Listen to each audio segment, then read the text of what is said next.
भारत भूमि यह केवल एक भूभाग नहीं, ये सभ्यता की जननी है। यहाँ से विश्व ने प्रकाश पाया है।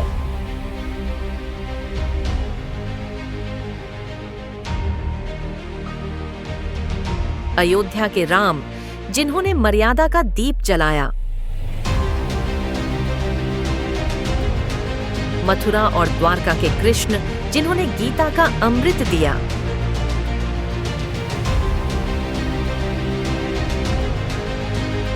कपिलवस्तु के गौतम, जो बुद्ध बनकर करुणा का संदेश लाए।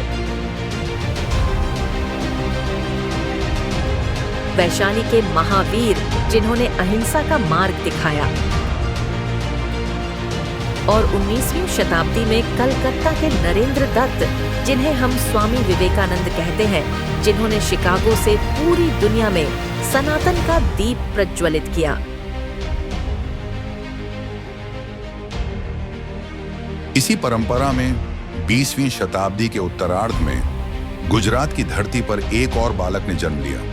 नाम था नरेंद्र दामोदर दास मोदी।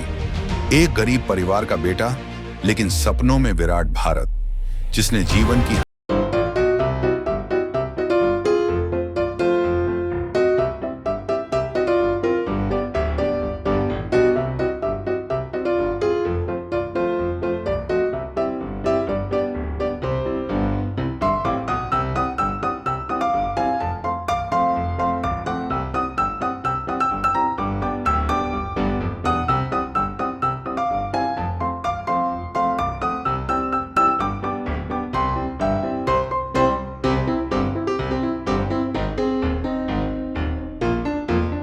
जुटाना भी मुश्किल। नरेंद्र के बचपन में खिलौने नहीं थे, न रंगीन कपड़े, लेकिन एक ऐसी संपत्ति थी जो अनमोल थी, संघर्ष और संस्कार। यही संपत्ति आगे उनके व्यक्तित्व की पहचान बनी। हीराबेन मोदी, त्याग की मूर्ति। सुबह अंधेरे में उठकर घर का काम करती, बच्चों को तैयार करती, लेकिन यही नहीं रुकती थीं।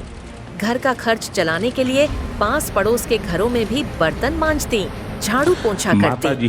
दिन भर मेहनत करने के बाद भी चेहरे पर संतोष और ईमानदारी की चमक रहती। अपने सारे काम खुद करती हैं, सब कुछ काम खुद करती हैं। पढ़ी लिखी नहीं है, लेकिन टीवी के कारण उसका बिल्कुल समाचारों का पता रहता है, दुनिया क्या चल रही है, वरना कुछ पता नहीं था।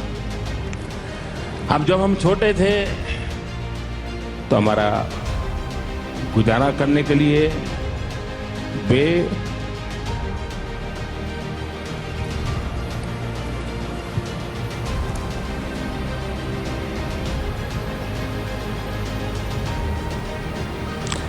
अड़ोस पड़ोस के घरों में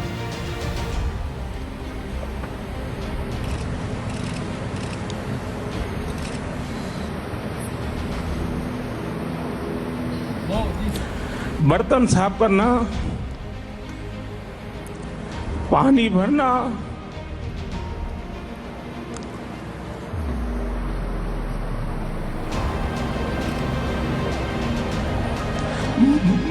मजदूरी करना,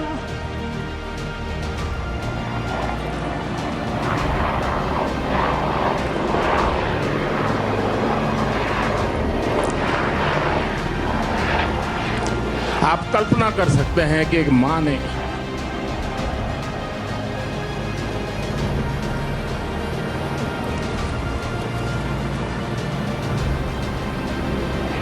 अपने बच्चों को बड़ा करने के लिए कितना कष्ट उठाया होगा।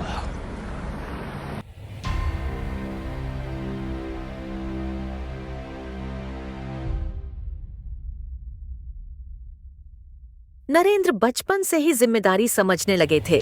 रेलवे स्टेशन पर पिता की चाय की दुकान में हाथ बटाना उनका रोज का काम था। कभी यात्रियों को चाय पहुंचाना, कभी पैसे का हिसाब रखना। लोग सोचते थे ये एक मामूली चाय वाला है, पर इस छोटे बालक की आंखों में असाधारण चमक थी। नरेंद्र ने अपनी आंखों से यह देखा। माँ हर रात कहती, बेटा गरीबी से मत डरना, मेहनत करना, ईमानदारी से जीना और कभी किसी का बुरा मत करना। यही संस्कार नरेंद्र के व्यक्तित्व में गहरे उतर गए। यही रेलवे स्टेशन था जिसने नरेंद्र को दुनिया दिखाई। यात्रियों की बातें सुनते, अलग अलग राज्यों की भाषा, संस्कृति को समझते। इसी अनुभव ने उनके मन में भारत को जोड़ने की आकांक्षा जगाई। चाय बेचते बेचते एक बालक का मन भारत माता की सेवा में लग चुका था। वडनगर के स्कूल में पढ़ाई करते नरेंद्र साधारण छात्र थे, पर मेहनती। एनसीसी में भाग लिया, अनुशासन सीखा, नाटक और भाषण में हमेशा आगे रहते। एक बार उन्होंने कसाई का नाटक किया, जहां वे भूमिका में इतने डूब गए कि लोग उनके अभिनय से दंग रह गए। कहानियों और धार्मिक ग्रंथों का नरेंद्र पर गहरा प्रभाव पड़ा। वे रामायण, महाभारत और साधु संतों की कथाएं सुनते। साधारण बच्चे की तरह खेलकूद में व्यस्त रहने के बजाय वे जीवन का अर्थ खोजने लगे थे। उम्र छोटी थी, लेकिन विचार बड़े। तभी तो दोस्तों से कहते, मुझे कुछ बड़ा करना है, सिर्फ अपने लिए नहीं, पूरे देश के लिए।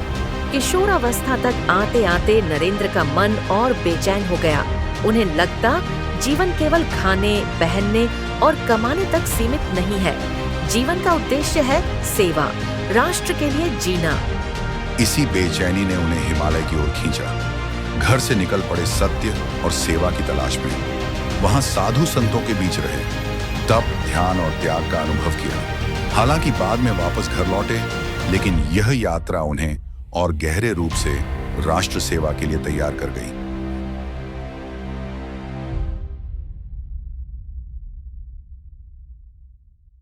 तो यह थी नरेंद्र मोदी की यात्रा का पहला पड़ाव।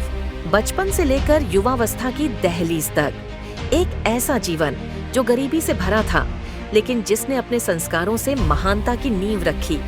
एक ऐसा बेटा जिसने अपनी माँ के संघर्ष को देखा और संकल्प लिया, मैं भी इस देश की मिट्टी के लिए कुछ करूंगा।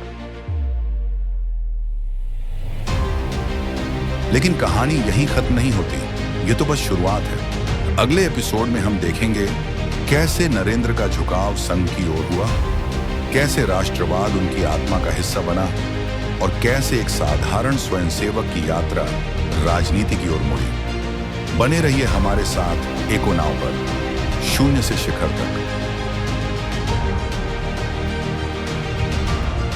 अगर कहानी आपको प्रेरणादायक लगी हो तो कृपया इस वीडियो को लाइक करें, अपने दोस्तों और परिवार के साथ शेयर करें और चैनल एको नाव को सब्सक्राइब करना न भूलें, क्योंकि आने वाले एपिसोड और भी गहराई और रोमांच से भरे होंगे।